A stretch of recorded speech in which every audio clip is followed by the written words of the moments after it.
In founding the Knights of Columbus, Father Michael J. McGivney established a brotherhood of men who would help bring the light of faith to their families, our love of God, witnesses to a faith built on love. This is the faith that lights our path.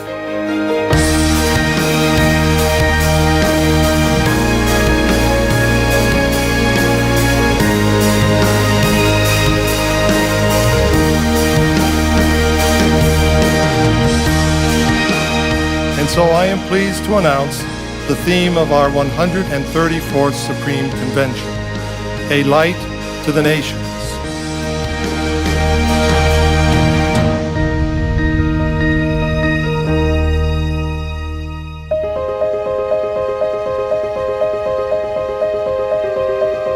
In August 2016, the Knights of Columbus held its 134th Supreme Convention in Toronto, Canada.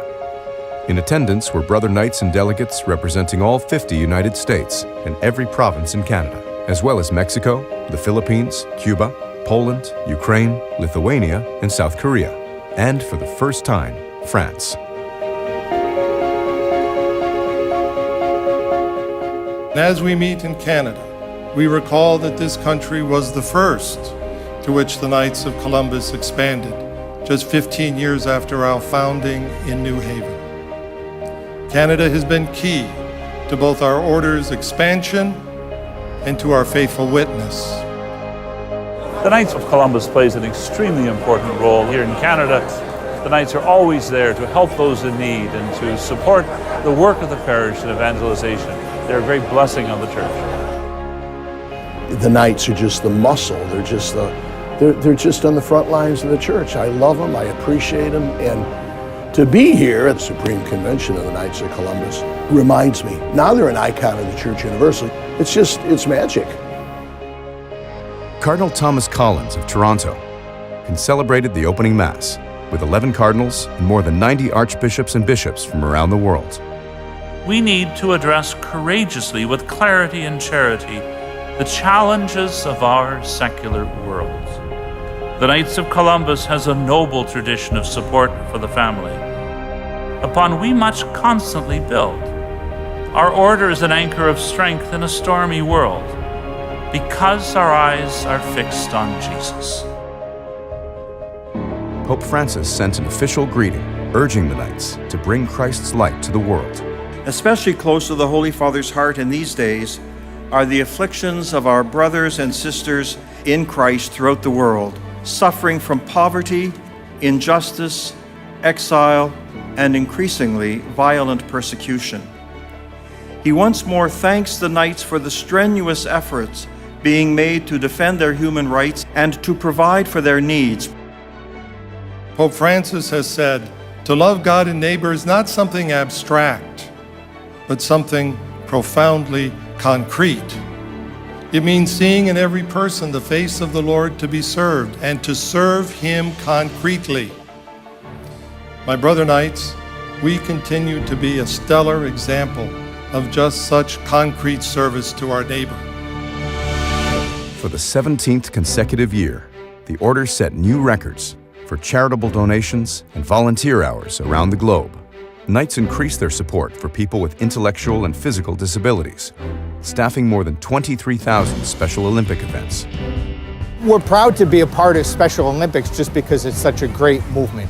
And that's really what the Knights of Columbus is about, is helping people to be the best that they can be. I love being part of the Knights because it gives me a sense of feeling accepted. Again this year, the Indiana State Council, together with Special Olympics Indiana, sponsored a mini football combine for Special Olympics athletes. Getting to see all the athletes out here today, having fun, playing football, scoring touchdowns, giving each other high fives, the smiles on everybody's face out there, that's what it's all about. The Order's commitment to providing the gift of mobility increased with a distribution of 8,000 wheelchairs across the globe. About 100 million people around the world need wheelchairs and cannot afford them. And the Knights of Columbus have taken this program especially to heart. Brother Knights continued their steadfast support for local blood drives. When Pierce was 6 months old, we got the diagnosis of leukemia. When he needed transfusions, The blood was there for him. The Knights of Columbus, they say to their members, we need to do this. Let's make this part of who we are. It just makes such a huge difference. The light of charity shines particularly bright in the Order's Food for Families and Coats for Kids programs. Last year, more than 80,000 new winter coats were distributed. Coats for Kids really is the kind of program that brings about healing and renewal for a community. In Africa, the Knights continued support of AIDS orphans through the Apostles of Jesus, and working with Charity Water, Knights are also helping build 20 new clean water wells. In 2015, we donated more than $175 million, an increase of more than $1.5 million over last year. Our volunteer hours added up to a record 73.5 million hours. Our charity is a light to the nations. Our charity is motivated by faith, and our faith is a gift to be shared. When we bring new men into the order, they multiply the good works that we can do. And I am pleased to report that our membership grew for the 44th consecutive year to a record high of 1,918,122.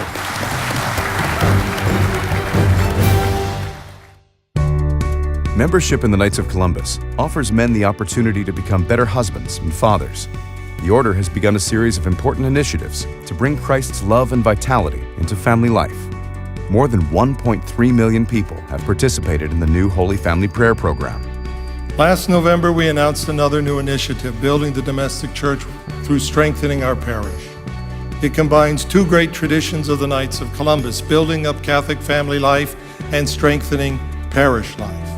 With our thousands of parish-based councils, it is time that the Knights of Columbus step up and be that dynamic engine within the parish to support family life and help ensure the future of our parishes. Today, this is what it means to be a light to the nations. Young people light up family life and are at the heart of the Order's fraternal care. Last year, Knights gave $19 million and thousands of hours to youth programs. Another source of encouragement, continued growth from the College Council program, now present on 348 campuses around the world. The slogan for College Knights is that they are leaders for life. Being a Knight of Columbus has given me the opportunity to interact with a lot of great men with very similar values. The Knights is so unique and it can be so appealing. It's just that call to grow closer in Christ, there's such a higher meaning. For some guys, they appreciate the social aspect or the service aspect of the Knights of Columbus. So really, the Knights of Columbus can be all things to all people. I would say, why wouldn't you want to join? 30 years ago, St. John Paul II founded World Youth Day. This year, World Youth Day was held in his hometown of Krakow. And as in other World Youth Days, we took an active role.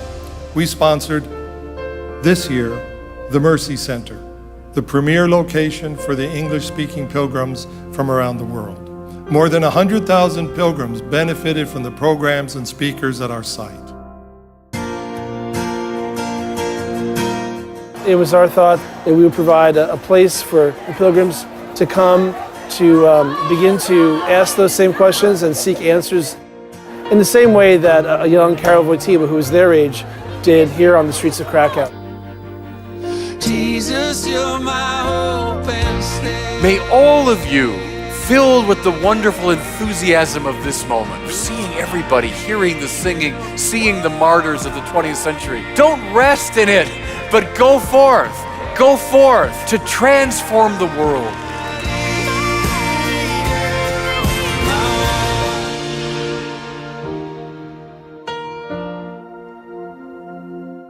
At World Youth Day, we help to build a brighter future for our church. But there are other Christians who some have said must have no future. In Iraq, Syria, and neighboring countries, Christians and other religious minorities are facing extinction. Many receive no support from their governments. or from the United Nations. Since 2014, we have raised more than $11 million for Christian refugees, and that money has been a lifeline. It comes from my heart. I would like to thank you again, Supreme Knight, your assistants, and my brother cardinals, bishops, who have opened their heart to invite us and to try to find a way to help us in our tragic situation, and especially to help us resist the temptation of leaving the land of our forefathers. The Knights of Columbus are the single most significant lay voice in defense of persecuted Christians around the world. That's a great spiritual gift to the whole church. The Supreme Knight reported how the order acted boldly this year, successfully campaigning for the U.S. Congress to declare what is happening to Christians in the Middle East as genocide. The Knights of Columbus was credited by people from the Speaker of the House of Representatives to senior officials at the State Department for being decisive in this successful effort. My brother Knights, we made history. However, this is only just the beginning. We will continue our work to ensure that the Christians who still speak the language of Jesus and whose ancestors baptized St. Paul will survive.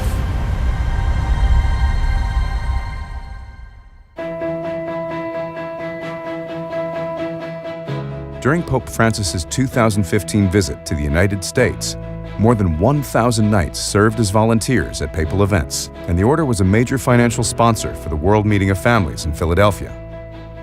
The Order was also present and active during the Pope's historic trip to Mexico, joining him at Mass at the Basilica of Our Lady of Guadalupe in Mexico City. In December, Archbishop Lori and I had the honor of a private audience with Pope Francis. At that time, we discussed with him our programs to support family life and heard him encourage us to continue such practical initiatives. During our meeting with him, we presented him with a contribution of $1.6 million from our Vicarious Christi Fund. This year, the Knights paid special tribute to John Paul II with Liberating a Continent, John Paul II and the Fall of Communism, a new documentary film distributed nationally through PBS. The film celebrated his pivotal role in the collapse of communism, and the Order furthered its landmark initiative to show the bright light of his life at the St. John Paul II National Shrine in Washington, D.C., where the church and chapel altars were consecrated last year. Our ultrasound program gives a light to the mother that enables her to see the reality and even the personality of her child in the womb. And I am proud to announce that last month we donated our 700th ultrasound machine. My brother Knights, we are changing hearts and minds. We are making a difference. And every time we save a life, we change history. Knights and their families are among the most visible supporters at Marches for Life around the globe. The Marist poll, commissioned by the Knights, continues to show that the majority of Americans and Canadians agree and want restrictions on abortion. Being a light to the nations begins with being a light to our own nation. We do this by being faithful Catholic citizens.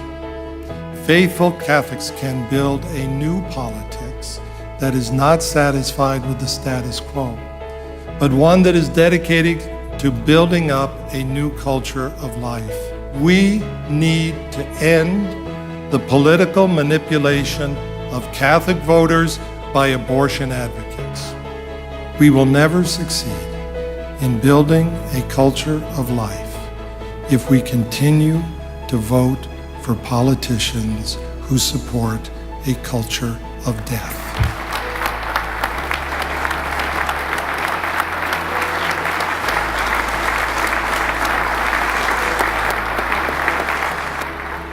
In a world that has forgotten that love is the vocation of every person, we witness to that vocation, not just with words, but with actions. Countless acts of love in the public square carried out each year by Sir Knights who show love and respect for their communities and nations, and also the men and women who defend them. Last year, 6,157 Knights joined the Fourth Degree, bringing membership to a record of 353,334. Fourth Degree Knights continued their long history of bringing the light of charity to veterans and active personnel at VA hospitals and military installations around the globe. Working with the Archdiocese of the Military Services, the Order also provided scholarships for future military chaplains, offered assistance with spiritual formation, and sponsored more than 200 wounded troops and veterans, family members, and chaplains on the annual pilgrimage to Lourdes. Knights continued to partner with the Gary Sinise Foundation to build computer-equipped custom smart homes for wounded veterans, including one for Army Captain Luis Avila and his family. At the heart of the Order's concrete care for each small domestic church are the insurance programs that secure the family's financial future. Last year, the insurance program achieved its 15th consecutive year of growth, with an historic milestone. $100 billion of life insurance in force means an unprecedented level of protection for our Catholic families. The Knights ranked number 925 in the Fortune 1000 list of America's companies last year, and its sound investment practices based on gospel values continues to be a providential way of doing business for the Order. Healthy yields were reinvested, providing churches and schools with construction financing through the Church Loan Program. Again last year, the Order was recognized by the Ethisphere Institute as a 2016 World's Most Ethical Company, one of only 131 companies honored worldwide. We strive to have an insurance program that is different. We put people before profits. And this is what we mean when we say insurance by Brother Knights, for Brother Knights. These words are not just a slogan, they are a promise, and it is a promise that makes the Knights of Columbus different.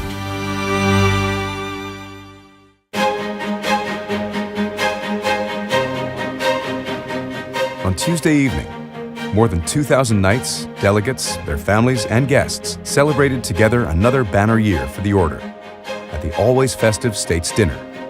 It's the camaraderie, the fellowship, the time we spend together, not only as Brother Knights, but with our families.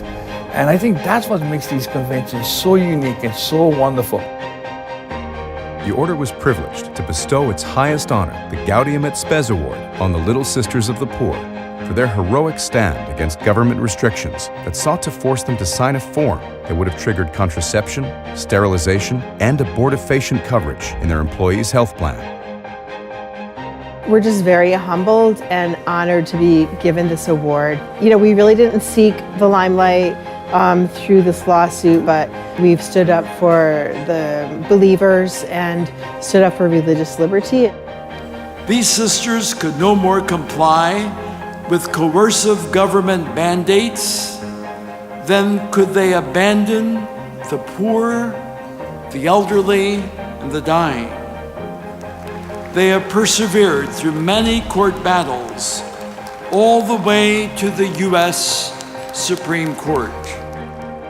Throughout each stage of our journey to the Supreme Court, we have come to know many wonderful, courageous, and edifying people whom we would have never known otherwise or encountered, and through whom we have recognized the mysterious workings of God's loving providence. We thank you for the part you have played in enabling us to continue our mission of mercy to the elderly. Keynote speaker Cardinal Ouellet offered his witness of working closely with Pope Francis in Rome.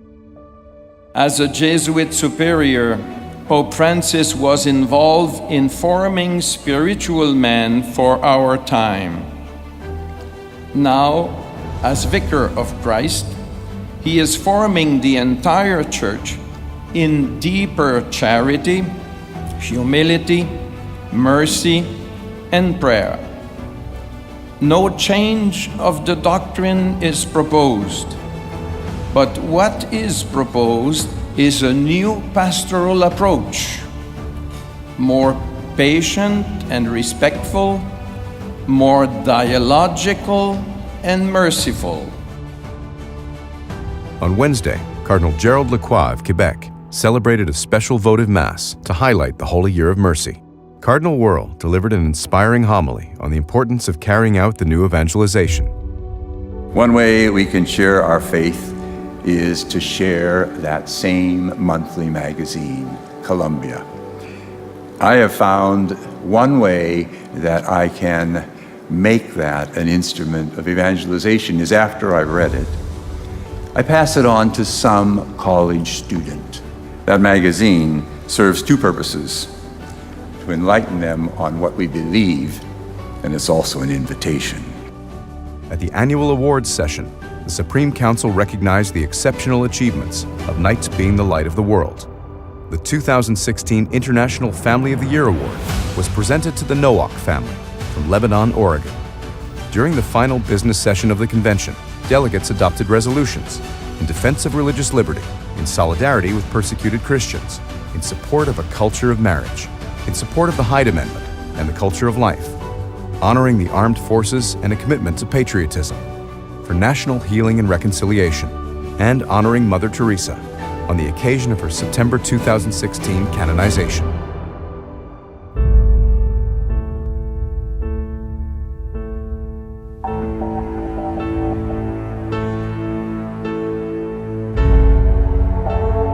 You walk into this huge ballroom in the heart of Toronto. Ballrooms usually aren't thought to be holy places. They transform that ballroom into a sacred space, into a place of worship, into almost a basilica.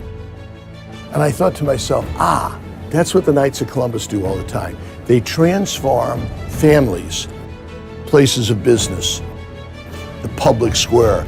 They bring the message of Jesus Christ, they bring His grace and mercy and infuse those public areas with that grace. And that's their job. And they do it magnificently. My brother Knights, we are coming to the end of the Holy Year of Mercy. Although much has been written about mercy during this year, I will tell you this: there can be no mercy without charity. There can be no mercy without unity. There can be no mercy without fraternal brotherhood. And this reality places a special responsibility upon the Knights of Columbus. The prophetic flame of which Pope Francis speaks continues to burn bright in the hearts of our brother Knights around the world. That flame enkindles in them a true sense of Catholic charity, a charity that evangelizes and brings in very concrete ways a light